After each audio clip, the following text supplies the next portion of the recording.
Yes, Dusty. My name's Greg Vale. I live in Cedar Rapids, Iowa. Okay. I'm calling today in reference to a property that is located in a greenway zone. It was part of the hazard mitigation grant program buyout for floodwater space. Right, and I understand that you're in charge of that property acquisition. Oh, I'm not in charge of it. I'm a technical support for the city who is in charge of the grant. Okay, and then they run their things. The reason why I'm calling in reference to a specific property that's 1411 3rd Street. Okay.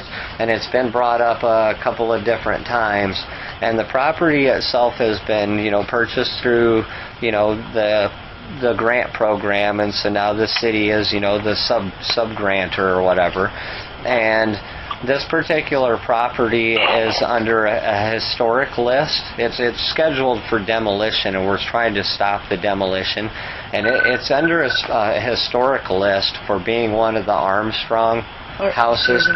And I do understand, according to the sections that about removal of existing buildings, that existing incompatible facilities have to be removed, and to me that's understandable.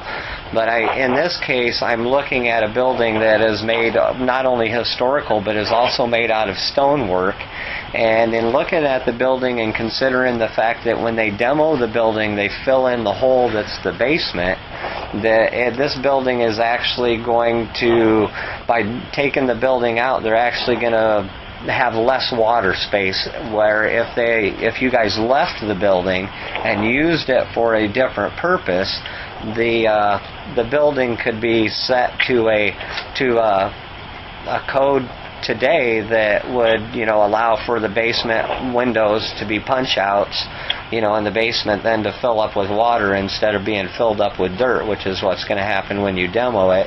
And the property can be maintained so that it's minimal maintenance, prepped for flooding and some of those kind of things. And so there are a number of different people, and myself included, that are interested in trying to stop the demolition of this particular property.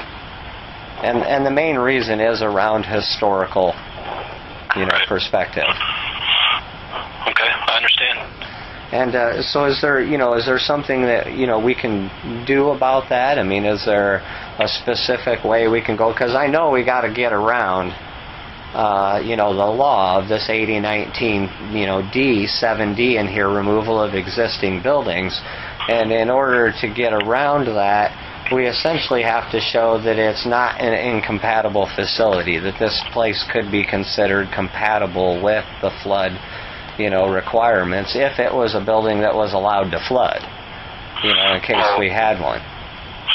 There's a lot of elements at work here, and I have spoken to the city about this structure.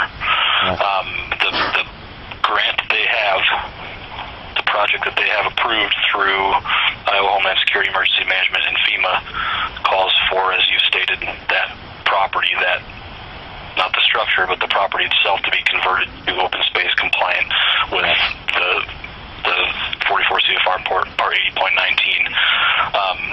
So yes, that in the end needs to be achieved.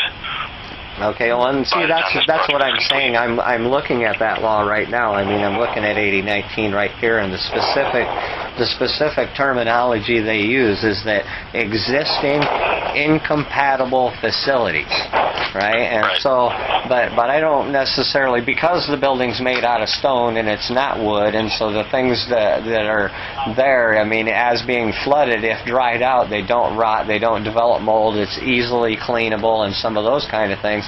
And like I say, with taking away the building itself and filling in the basement is not going to create any more volume for water space, because the structure. What are you basing that statement on?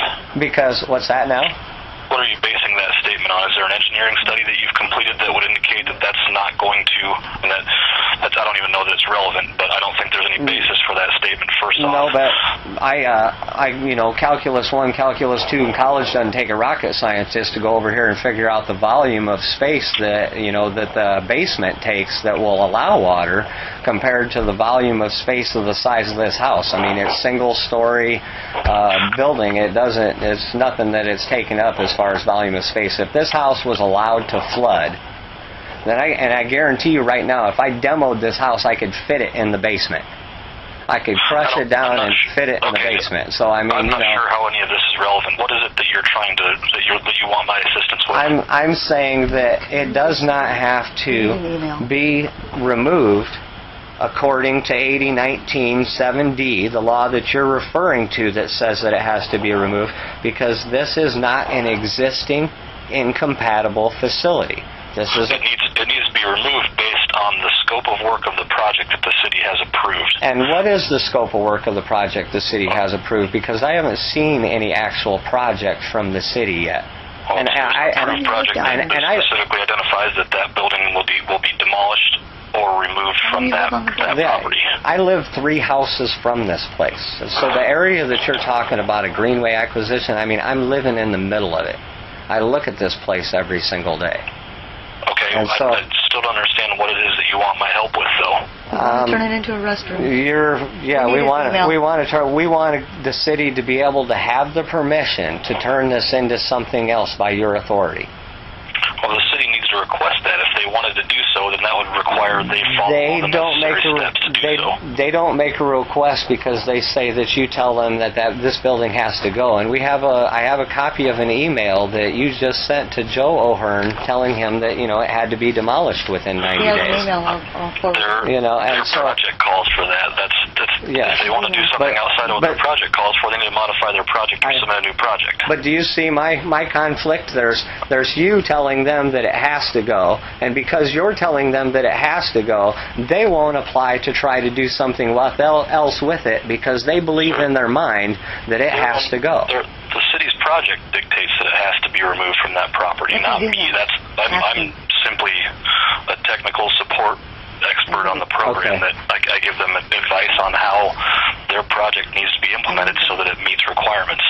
Their project dictates that the property has to be, the structure has to be removed from that property. Okay, so if we submit to you that if the city then submits something to you asking for a request to delay the demolition of this property to potentially use the property for something else, then are you allowed to approve that, or are you allowed to? It all depends on what they submit. I can't tell you one way or the other what they can and can't do because I don't have any indication of their intentions other than to fulfill what they've stated they're going to do in their approved project, which is to remove the structure from that property. Yes, and they essentially would need a go or a clearance from you, though. Well, they would need to submit to me, to the state, and potentially to FEMA, a revised scope of work or a new project. Okay. That's all I need to know. Do you have an email? I do, but I would prefer just to keep in contact with the city about this. My position is to support our sub-applicants for grants. If I would deal with hundreds of thousands of people if I I hear you. I understand that. So I would much prefer you keep in contact with the city of Cedar Rapids with questions, and if they have need to contact me, they can certainly do so. Okay. All right. Great. Thank you. Okay. Thank you. Bye-bye. There you go. Play that for Chris Bulick.